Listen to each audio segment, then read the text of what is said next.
So yeah, hi and welcome everyone to this video, because I can't stop working on my next project car due to some restoration of my garage, or pretty much it isn't even a garage, it's more like a fairly tuned shack. I thought it would be the perfect timing to show you my daily, which is a Audi A6 C5 in the Allroad version.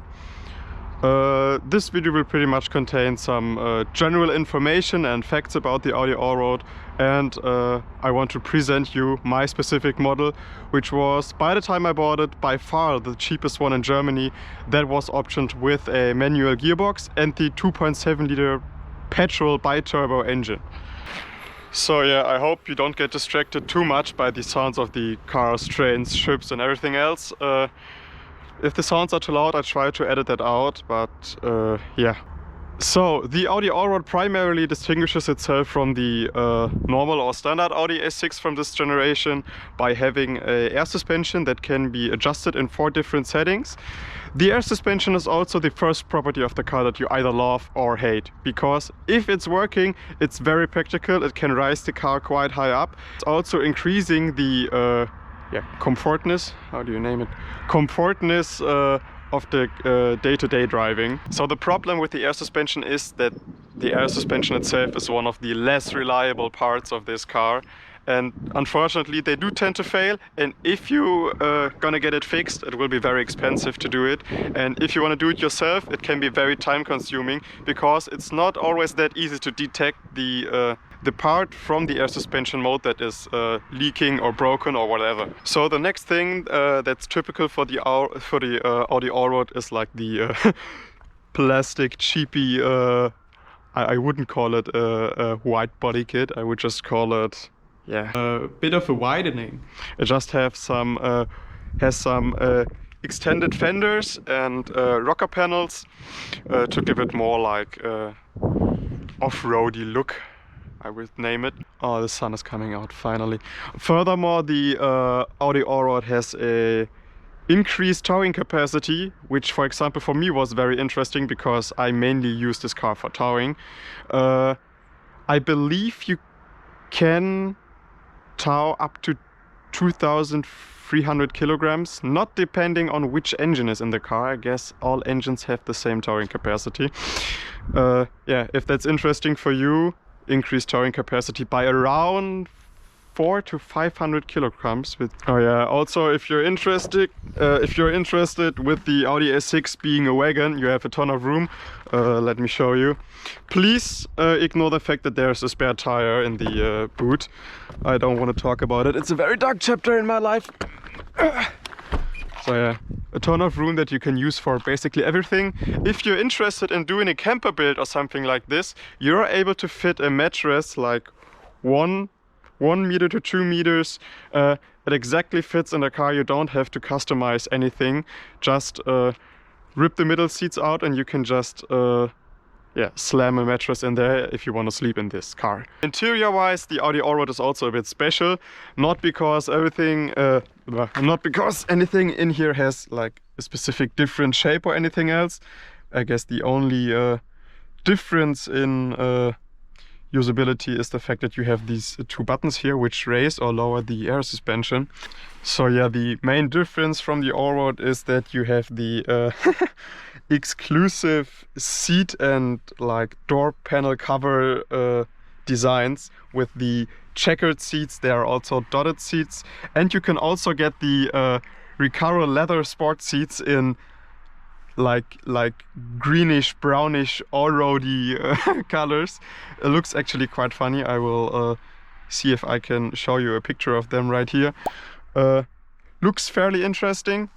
Otherwise the interior in this car is in a great condition, but basically in all Allroads, because in this generation Audi used very good materials, very sustainable and durable materials for the interior, which I personally really like.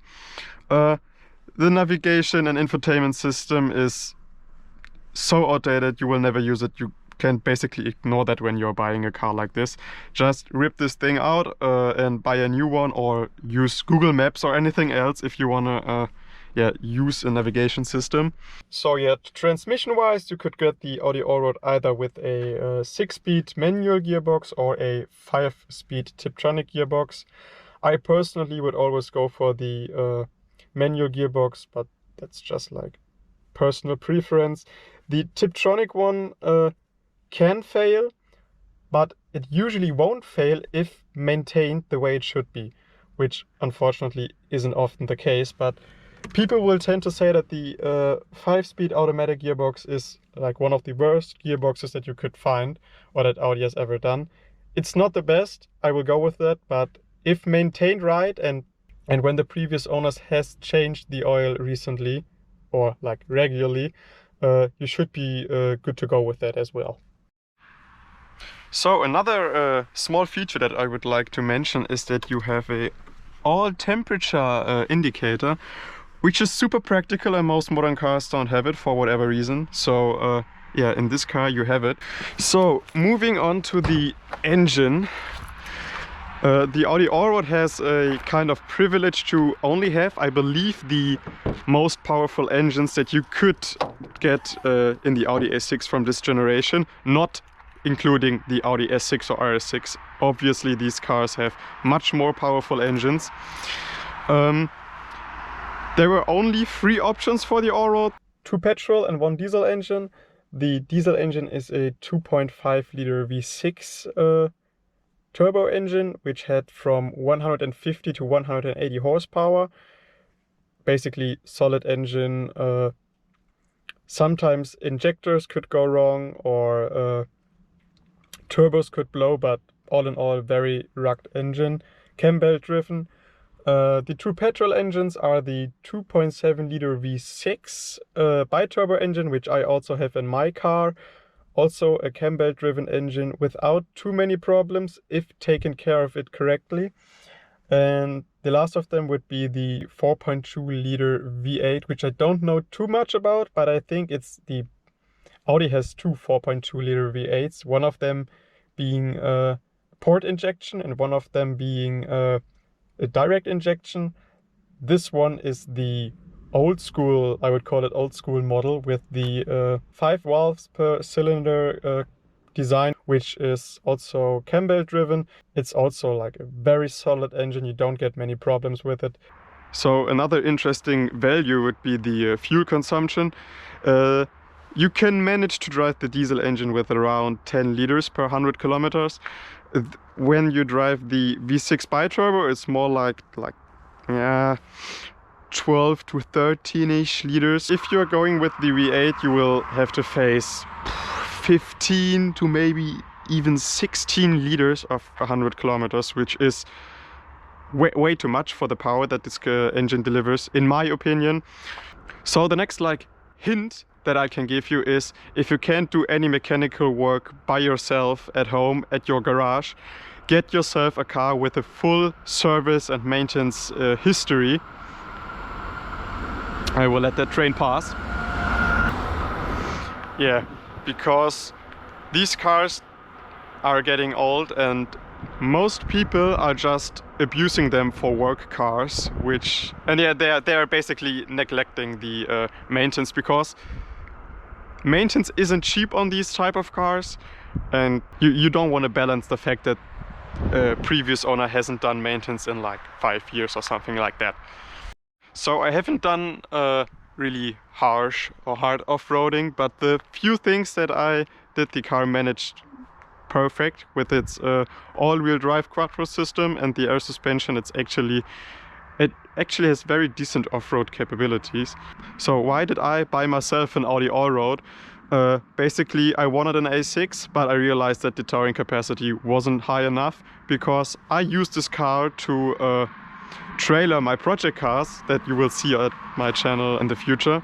But yes, so far I've only trailered one car with the Allroad, but it didn't feel like the Allroad had to exert itself very much. So I'm fairly comfortable that this car was a good choice for a towing car.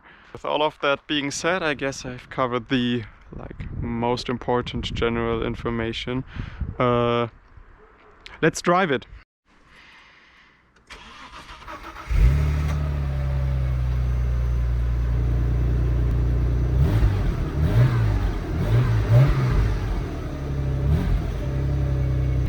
So yeah, I just realized that I can unfortunately don't show you much driving footage in this video because I'm running low on my GoPro battery. But in terms of driving overall, I can say that this car drives just very, very comfortable, or at least very comfortable compared to the other cars that I usually drive. Interesting, the air suspension will lower itself when driving above a certain speed, but it will never raise itself back up. So yeah, options on this car that I would call a must-have are just the xenon headlights, because the halogen ones are just terribly bad, a trailer hitch, and if you can't do mechanical work at home, full service history. So I just realized I've completely forgotten to tell you anything about my specific Audi Allroad, which I mentioned earlier in the video was the cheapest one that you could buy in Germany, with the petrol V6 engine and a manual gearbox. Original manually gearbox, not a swap from a previous automatic one. So what was the catch with this car? I haven't found it so far, and I've already done like 2,000 kilometers in it, and I'm driving it since 6-7 weeks, I guess. I don't know what's the problem with this car. I mean, it has like 7 previous owners and a negligible amount of service history, but the engine is doing fine, the gearbox is doing fine. The whole air suspension just had a rework by the previous owner like a year ago. The cam belt has recently been done. Tires are good. The only problems that I have to face are the engine is leaking oil sometimes. I believe the hose which is supplying the turbo with oil is leaking. Not the turbo itself, but the hose connected to it. I have rust on pretty much every door panel, but like nothing substantial. It also has done 280,000 miles, but that's like pretty much the standard mileage you get with these cars. These are typical highway cars. Okay, you gotta say that the front axle on the left side is making really interesting noises, and not only is it making interesting noises, it's making interesting noises depending on the steering angle, because it can do different kinds of shattering, knocking, grinding noises. I have to look into that. This definitely needs a work up, but apart from that, it's driving all right, it's doing fine. So something that I can suggest you to not do to your Audi A6 is to install a single mass flywheel, because one of the previous owners just recently did the clutch and also fitted a one mass flywheel, which is dramatically decreasing the comfort of shifting gears. Yes, don't do that. Always install a dual mass flywheel. This is not a sports car, and it's also not feeling like it is. So yeah, that was my I don't know, buyer's guide presentation video of my Audi A6 Allroad. There will be complete driving videos like these casual POV driving videos. There will be a Autobahn video, and there will be a 0 to 100 video. But yeah, as I just said, I'm running low on battery. So I will just show you in a couple of minutes the acceleration that the car has.